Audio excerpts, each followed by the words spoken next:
So the theme for our current series of Innovation Showcase is about strengthening healthcare workplace wellbeing in South Australia. I'd like to kick off by acknowledging the lands that we meet on today in Adelaide is the traditional lands of the Kaurna people, and we respect their spiritual relationship with country, and also acknowledge the Kaurna people as the custodians of the Adelaide region, and that their cultural and heritage beliefs are still important to the living Kaurna people today.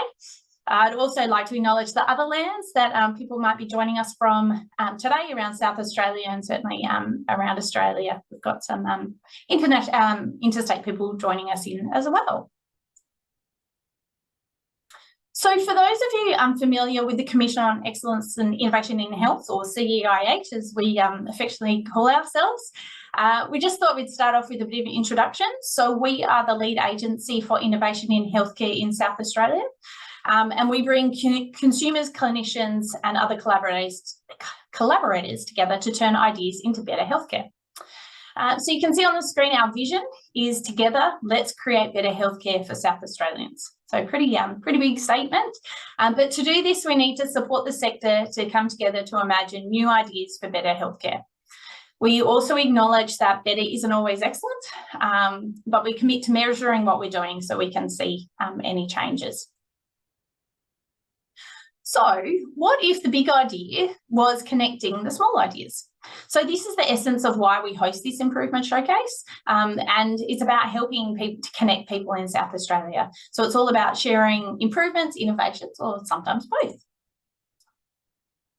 During a series season, we have sessions running every Thursday at 1 p.m. or we say online whenever. And what that means is we're recording these sessions, as you know, and they're available on our website after the event, so they can be referred to at a later date. These sessions are also about bringing healthcare teams together and providing a space to explore what others have learned. We try and keep it pretty simple and pretty informal. It's about sharing work happening across the sector at any stage or level of success, not just waiting for work to be completed or published. We focus on work predominantly in South Australia, but every now and again we do share a showcase from outside our state to ignite some ideas here within SA. So I guess a bit of a plug for anyone that's would like to reach out and potentially share some work or a story that they've got. So if you've got a problem to solve or you've learned anything while trying, please reach out to the team and we'd love to have you involved. So we wanted to talk a little bit about why workplace wellbeing, and I guess why it's important to the CEIH and why we're invested in this and hosting it as a theme. So we know that healthcare workers need to be safe and well to not only thrive in their professions, but also to have the bandwidth and capacity to go beyond and continue to innovate and provide world-class patient care. So we're committed to applying global best practice to the South Australian context and supporting the sector to create a culture of workplace across all levels, so from teams, organisations and across the sector. To support this, we've produced a range of resources and tools which are available on our website, which I think the team might put the link in the chat, but it's also on the screen there, and we encourage you to have a look. So we're really excited to bring this innovation and improvement showcase to you to highlight some of the work happening around protecting and promoting the healthcare workforce in South Australia. On the screen, you'll see the full program for the series, and there's still time to register for upcoming sessions. Today, we're going to hear about a fabulous project that's utilising best practice guidelines to improve the aged care work health environment. And we welcome Nicola Williams, Professional Officer, Australian Nursing and Midwifery Federation for South Australia branch, and Sheree Willis, who is the WHS and Return to Work Coordinator at Tanunda, Lutheran. I will now hand over to Nicola and Sheree to share their screen. Oh, we forgot to unmute, sorry.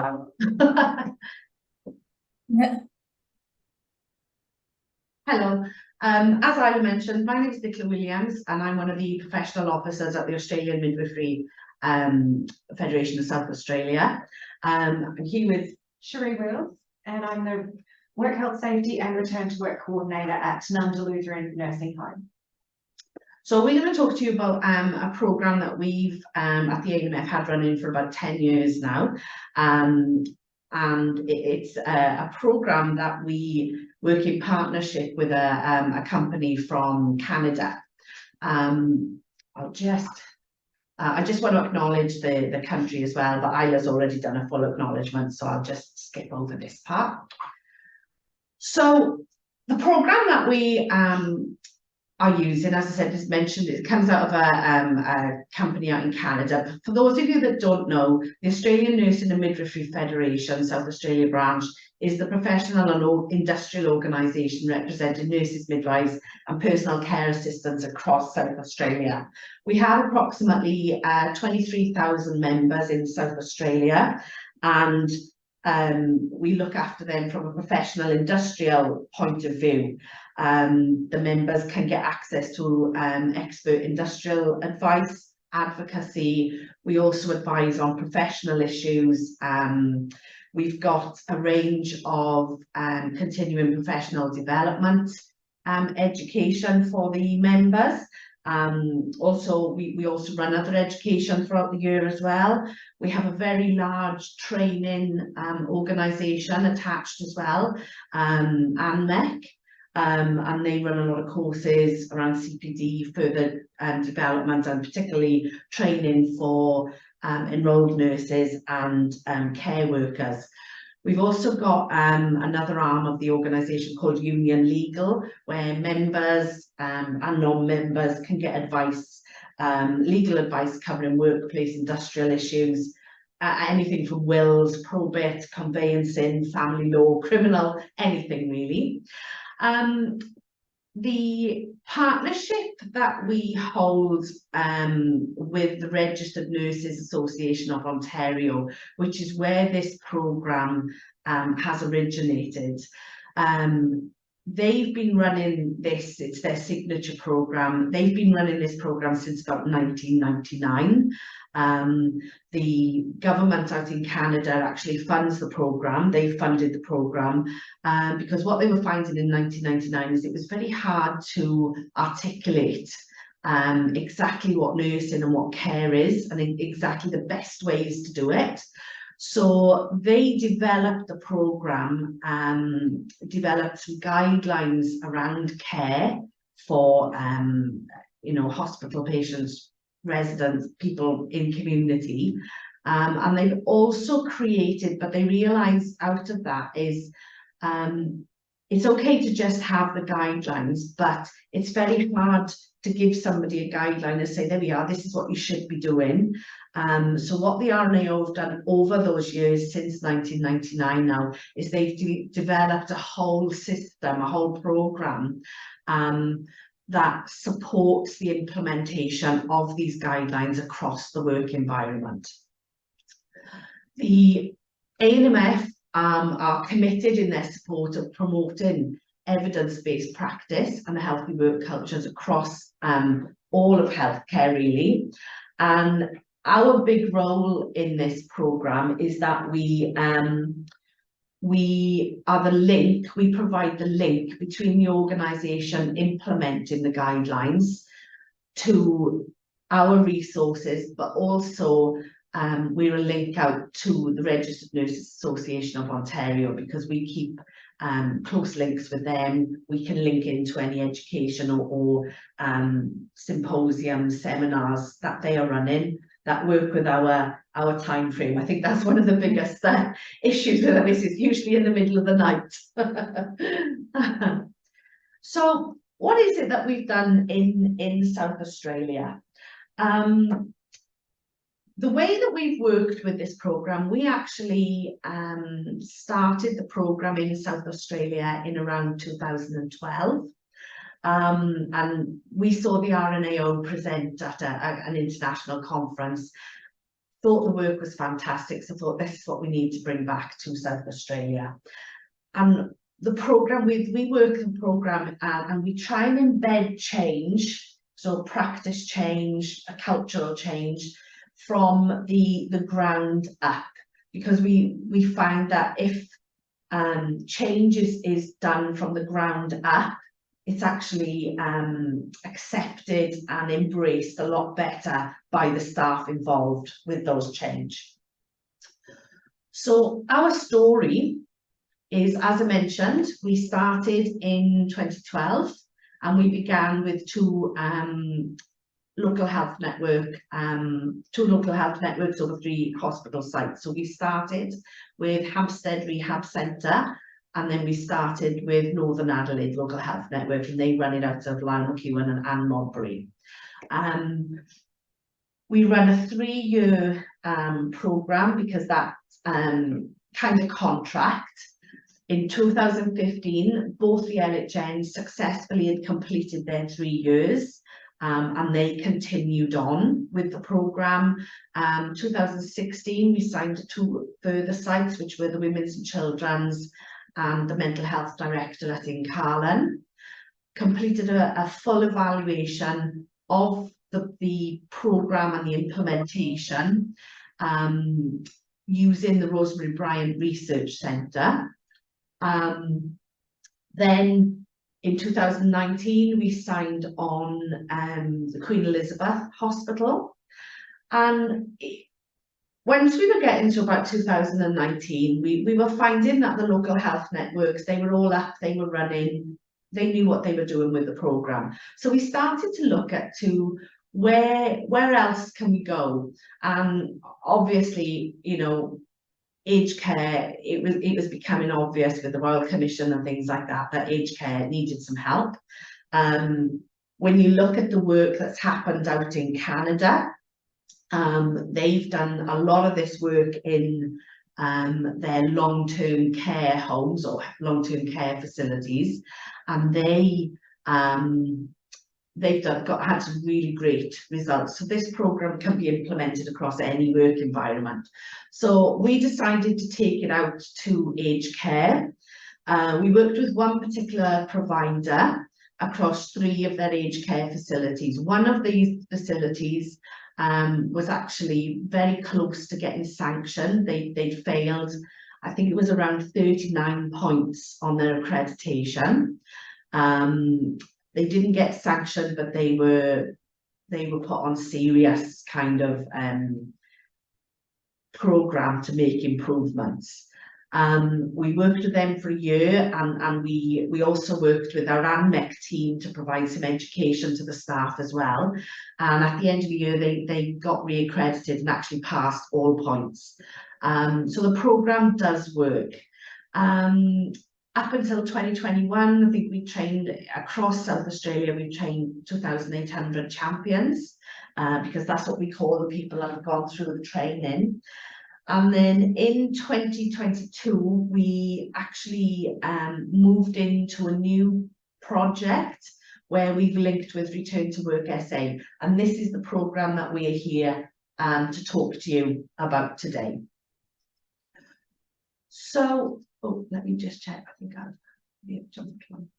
Yeah, so I've mentioned the local health networks that we've worked with. So I just thought I'd put a couple of results up just for you to kind of see the results that we got out of these organisations implementing some of the RNAO guidelines and using their implementation strategies, really.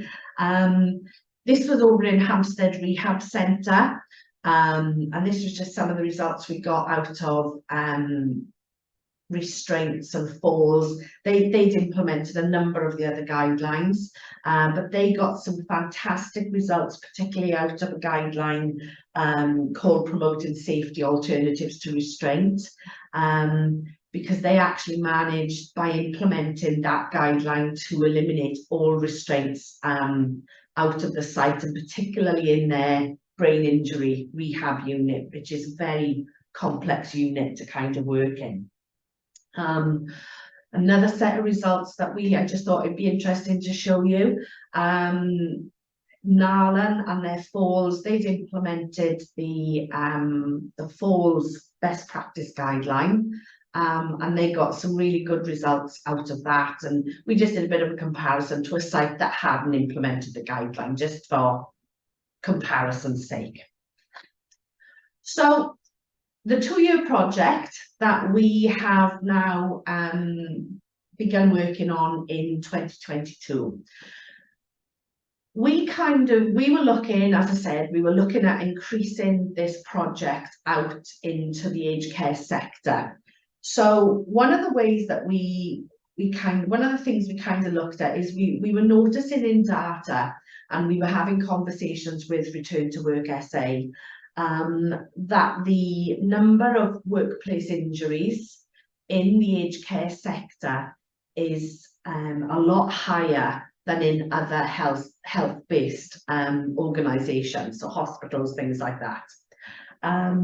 So we've entered a joint partnership just to try and put a framework in and implement some best practice around the workplace environment, to try and help reduce injuries, try and help improve the work environment. So we, increase workplace satisfaction, increase retention of staff, make hiring staff a lot easier and things as well.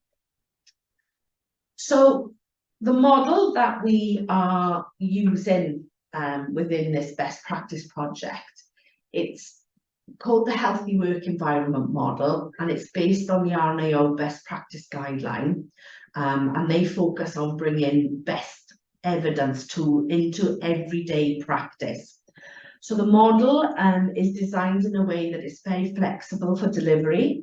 It can be delivered in various modes, as it says up on the screen, and we've got evidence to show that these guidelines actually work across any sector that you are looking to implement them in, from acute sites, we've done rehab, we've done mental health, and we've done the aged care sector. So it really does transition across all sectors within health. The framework that we are using, as I said, comes from the Registered Nurses Association of Ontario. And it works to recognise, prevent violence, other injury to staff by putting strategies in to try and prevent these happening from the start. So what we'll be focusing on is things like your risk assessment tools and strategies, organisational policies, procedures. We look at responsibilities, requirements of the work, the clientele that you're kind of looking after. We look at education and how that can be delivered. Where are the gaps in the education? We use a variety of implementation strategies and tools to help with the organisation. And then we do, and when we're setting up the module, the action plan that we're going to work for, we actually try and set that action plan up to allow for a really good evaluation at the end of the project, because it's really important that whatever we put in is measurable and that we're able to see the outcomes that we're getting from it. So how does it actually work? The programme provides a very structured, evidence-based methodology that the organisations use to implement strategies to create practice change or cultural change.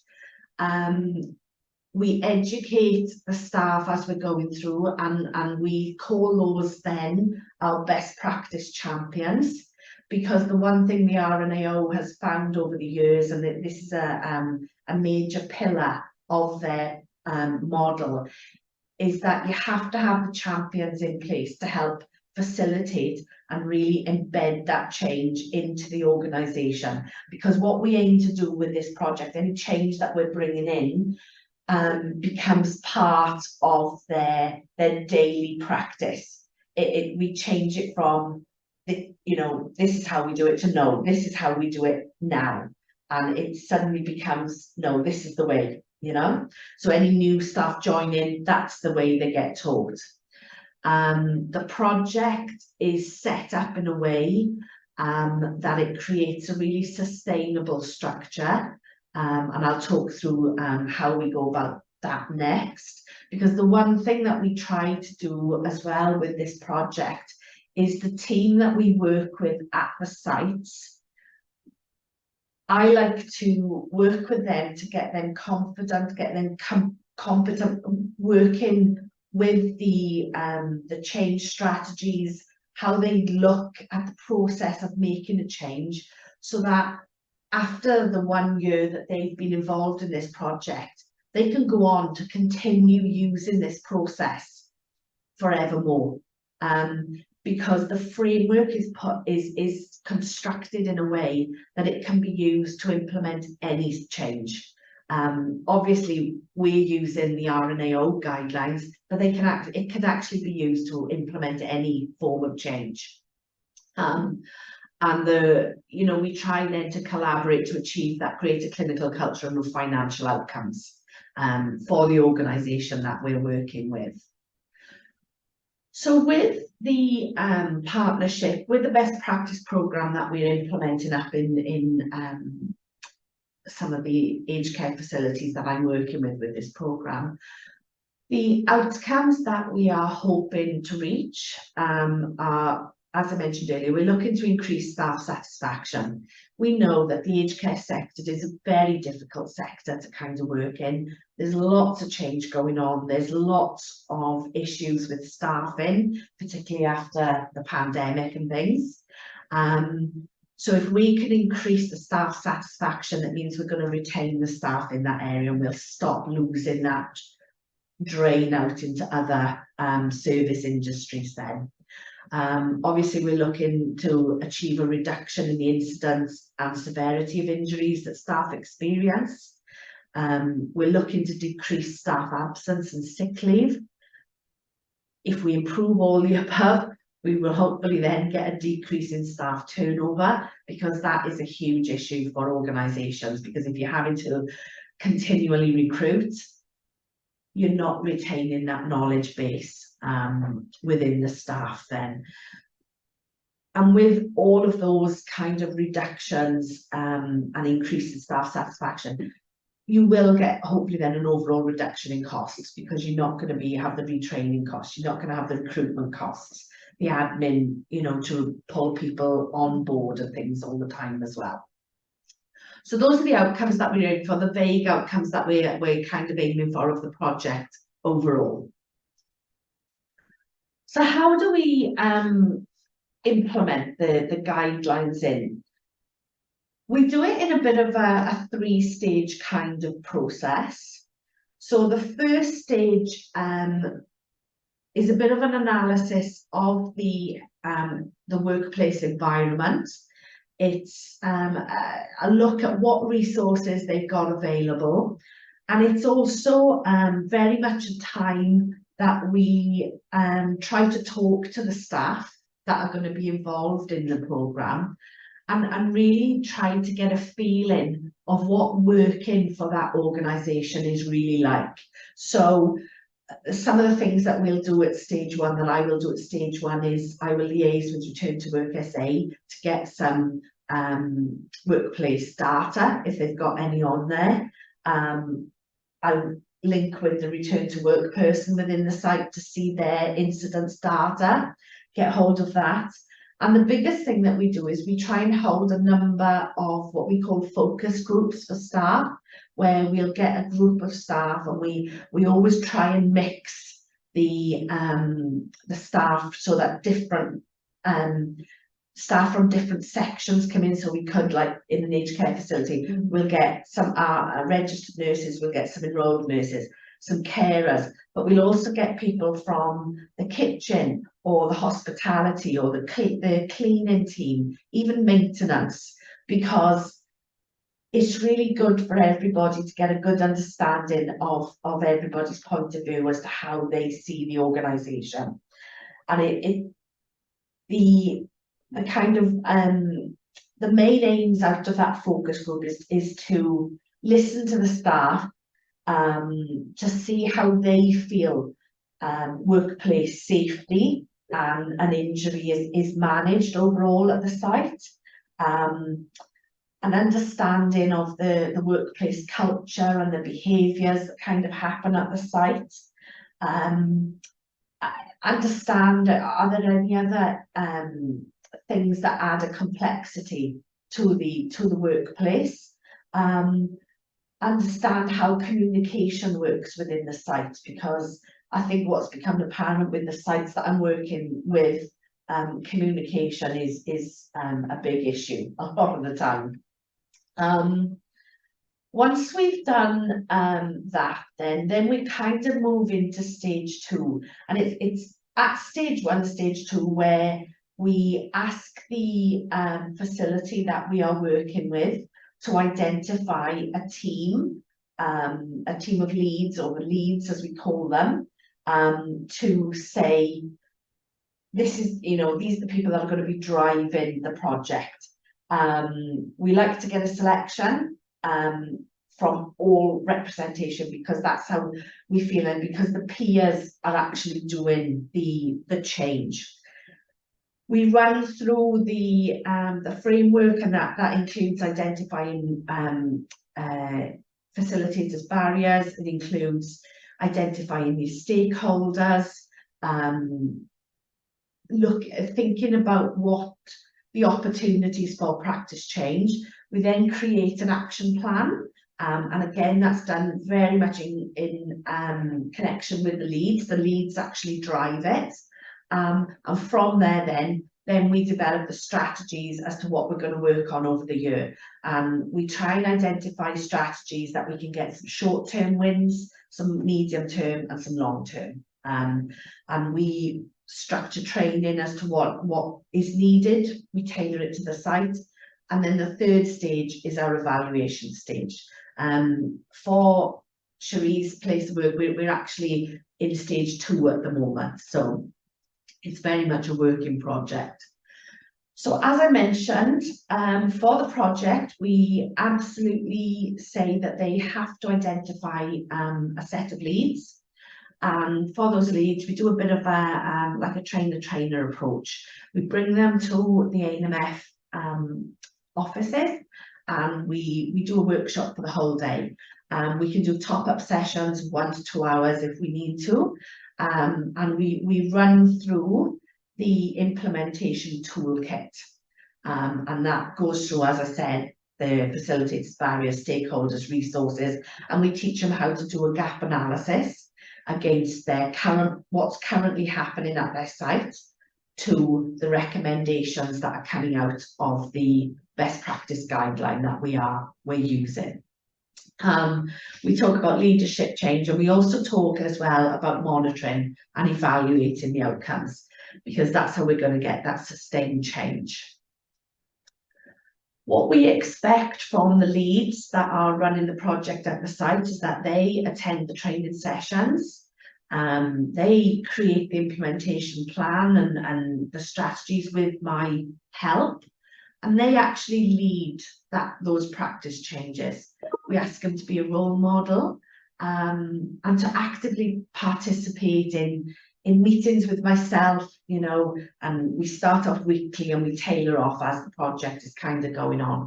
Because the one aim that we want to do is we want the leads, as I said, to be confident and confident that when I've stopped working with them, they would be confident to recognise an opportunity for change again, and know how to systematically kind of implement that change in. Okay.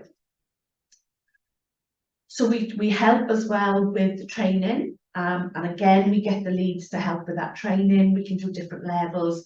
We very much tailor the training to the site that we're working with that works for them. We can do face-to-face, we can do online, we can do whole days, half days, 2 hours, whatever is needed, and we do it on the topics that align to the changes that we need to make from our action plan. So for this particular project, as I said, we're working in partnership with Return to Work SA, And they very kindly, after we were talking to them, they have made a one-off grant available to the aged care providers that are registered with them to actually run this project, because the one thing that is a big stall for aged care providers to take on project is funding. It's, you know, it's the same everywhere, but it is very difficult for them because they have a very small pool of staff, and to take some staff off, they need resources to backfill them. And that's the purpose of the grant, is that they are there to release that senior member of staff to act as the project lead. It's there to allow staff to attend for training. Other criteria that we say has to happen is we have to get an executive lead that really supports the project for its entirety. That can be quite difficult, which I think Sheree is going to talk about a bit later on. We also need access to their data, and you know, we need to monitor and evaluate the outcomes, and we need to educate about 20% of the staff on site, because the RNAO was found if you educate 15 to 20%, that's how you get that's that critical mass needed to really embed that change in. We tend to always train more, but that's the minimum that we aim for. Alongside this kind of program as well, because the RNAO has two types of guidelines. They have healthy work environment, that guidelines that look at the culture, the safety within the workplace. So they look at issues such as fatigue, bullying, workplace health and safety, you know, professionalism. Those are the guidelines that we are kind of focusing on as part of this project. But the RNAOs also have about 40 to 50 clinical guidelines as well, which guide the care needed around very clinical issues, such as bladder, bowel care, pressure injuries, pain, person and family-centred care.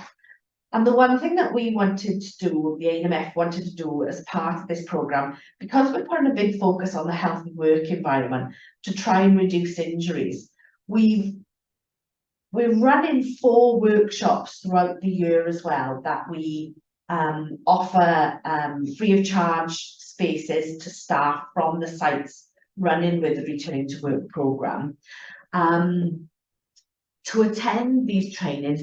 And we kind of introduce a clinical guideline, but we use topics that are very closely related to the scenarios where injuries happen within aged care facilities. So our first workshop that we ran was around delirium, dementia and depression, because all of these 4 points here, these are actual guidelines from the RNAO. The workshop, when we develop it, we try and do it from a perspective of letting the staff that are attending know what resources are out there in South Australia to help them with these kind of scenarios. These have been a very, very popular addition to the programme. Our first one, we were hoping for about 50 people. I was going on holiday for a month. When I left for holidays, we had 90 people. And when I came back from holidays, we had 255 registered. We had the same amount for the alternative approaches to restraint. We're actually holding our palliative approach workshop next month on the 22nd. We've opened that registration about a week, 2 weeks ago, and we've already got about 108 people registered. So I think it's showing that there's a definite need for this additional education out in aged care. And as I said, we've tried to do it with a link into preventing workplace injuries, because it's usually the people you know, people with a dementia, you get the behaviours that need management, you know, and that puts more staff at risk.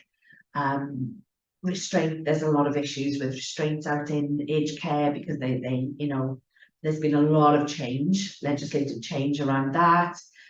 Palliative care, we've done it from a point of view of the grief and loss that staff can kind of experience out in aged care, because they do lose a lot of their residents quite often, and it does take a toll. And the bladder bowel management, we're going to build that into a bit of a mobility falls type focus as well. So we're trying to cover the whole gamut.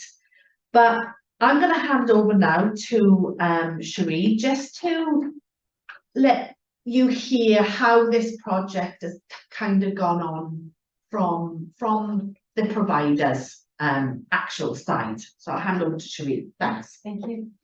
And so I work at Tanunda Lutheran Homes. We're one of the larger regional aged care facilities in South Australia. We operate a 121 bed residential aged care facility, which includes a 36 bed secure memory support unit. So we employ over 200 staff, approximately 67% of them being our clinical staff. As we offer most of our services on site, we've also got teams of catering, cleaning, laundry, activities, administration, maintenance. In addition to that 200, we've also got allied health professionals contracted to the site. So we've been implementing the RNAO Healthy Work Environment Best Practice Guidelines, workplace health, safety and wellbeing of the nurse. So there's a range of factors that can negatively impact on the health of care workers' health and wellbeing, including heavy workload, shift work, long hours, occupational violence and abuse and mistreatment from residents and residents' families, as well as the COVID restrictions and precautions. For aged care workers, there's also been a lot of negative media from the Royal Commission into aged care, which has really affected our staff's morale and the way that our staff are treated in the community, especially by new residents and families coming into the facility. So safe work classes, healthcare, due to the nature of the work, it's a high-risk industry, and residential aged care facilities have significantly high injury claims within that sector. So during the pandemic, we recognised that we were not retaining workers. A lot of our staff were transitioning to retirement, but we also had a lot of people leaving the industry. Our resident profile has been changing over the last years to include a lot more complex residents, which it's resulted in us needing a lot more technical skills from our nursing staff, but also with the admission of a lot of residents who have violent or reactive behaviours, especially into our memory support unit. We have had an increase of incidents over the last few years. And during the pandemic, our focus has really been on infection control. And we found that a lot of the things that we previously did with staff, so the activities and events, they all kind of stopped, and we were looking for a way to better support and retain our staff.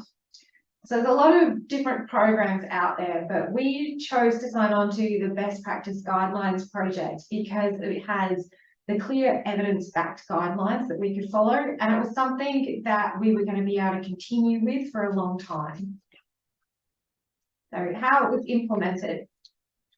So Nicola's already talked a bit about this.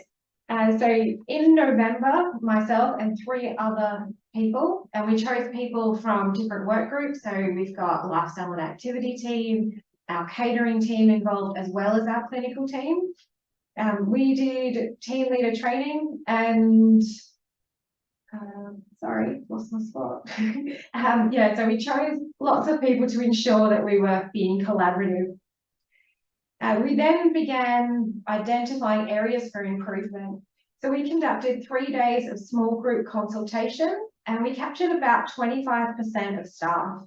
We also conducted a gap analysis using the best practice guidelines. So the findings of our focus groups and the gap analysis we used to determine our project goals. We then had to consider our stakeholders, and in our case, that was especially our senior management, to ensure that we had the resources and the support that we need to actually implement our project goals. There was also a lot of planning that went into it. So stage 1 is actually quite a big stage of the project. So setting our project goals and choosing the activities that we were going to use. So let's get on to what we've actually done. So we have completed education sessions. We have created policies and procedures. One of the things that we got from the focus group was that our staff were not satisfied with our EAP provider. We did surveys and it actually led to us changing to a new provider. We did equipment audits in relation to staff injuries and complaints, which has resulted in the purchasing and replacement of a lot of equipment. We've done audits and training and created resources in relation to injuries and complaints. So specifically around slide sheets, manual handling. We're currently focusing on falls and manual handling in relation to falls. We've been reviewing our existing policies. We've been creating resources that aid communication. And one of the things we've been doing that's been the highlight for me of this project has been health promotion. We've started with sleep hygiene. We're currently doing mindfulness, and we've got plans to do Are You Okay events later on in the year. So we're working towards things still. We're still in that implementation stage. So we're working towards a buddy program to support our new workers. We're looking at renovating our staff room, and we're also looking at making our policies and procedures easier for people to access. So some key lessons that myself and my team have learned during this project is that support is essential. So during the planning stage, you need to consider your stakeholders and working with senior management to gain support, because it really is the key to getting things done. So an example for us is with our long-term project of renovating the staff room, we've got this outside space and you can see it up on the screen. When we actually started having a look, there's actually some structural issues, and there was no way that we were going to be able to address that by ourselves. By having the support of our CEO, we were able to access our building fund and building committee, and we're able to use our maintenance team. So in the future, we're going to be able to provide an outdoor space as well as a staff room. So that's going to be really great for our staff. They'll be able to sit out in the sun on their break and, you know, actually have a really nice place to relax. So you also need to be inclusive. So collaboration can be harder, it's lengthier, it's more time consuming, but it's really made our project more meaningful, and it's expanded our project in ways that we didn't actually consider. I went into this project thinking that I already knew the kind of things that we would do, and the gap analysis really showed me that I was right in some things. But then when we did the focus groups, I saw that our staff valued different things than what I was thinking about. So without that collaboration, the project wouldn't have been meaningful for our staff.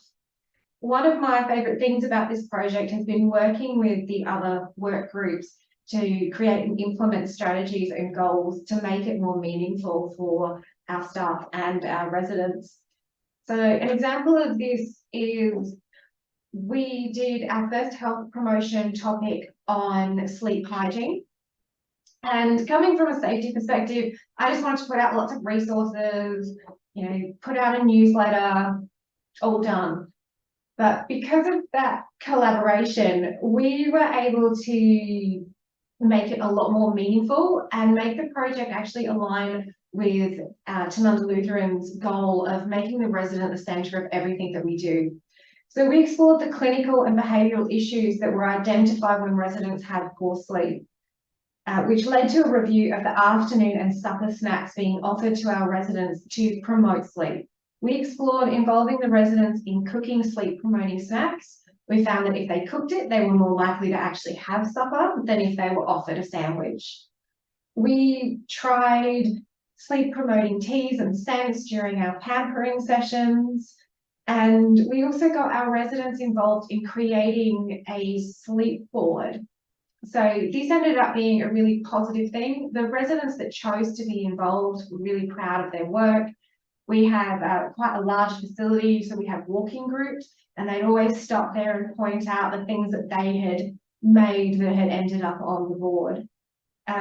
So recently we've been doing mindfulness, and our residents in our memory support unit have been creating some displays. So up on the screen, you can see some ribbons. So these are thankfulness ribbons, and our residents ripped the material into ribbons, and they talked about things they were thankful for. They organised how it was going to be tied up, and then our team leader from Lifestyles had to go and actually tie them all up.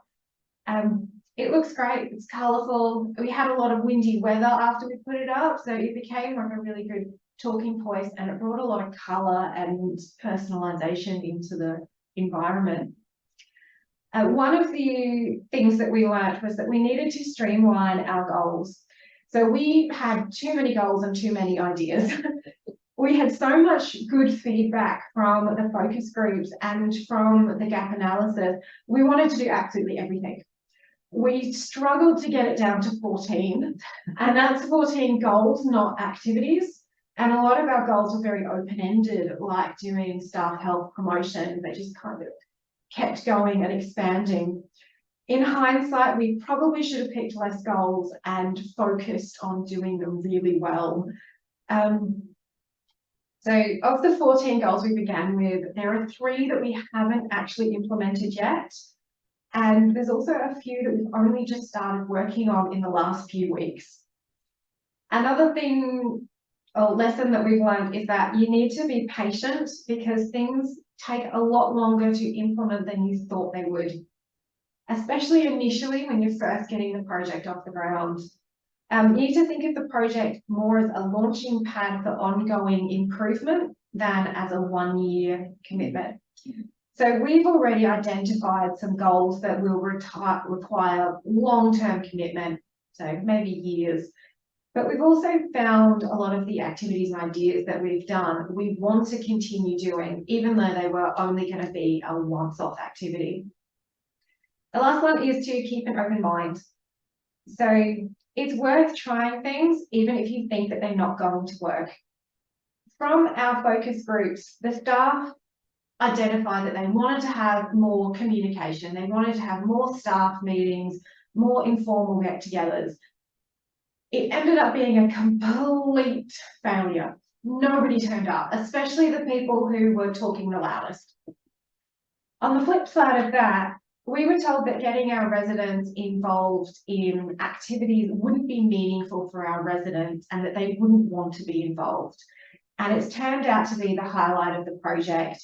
And it's one of the key things that we intend to continue on with long after this project is over. So that is all that I've got for you. Thank you. So thank you all for listening. I'll hand back to Isla now. Yeah. Wonderful. Thank you so much, both. That was a fantastic presentation, and really appreciate your your open honesty on the successes and the challenges of the project.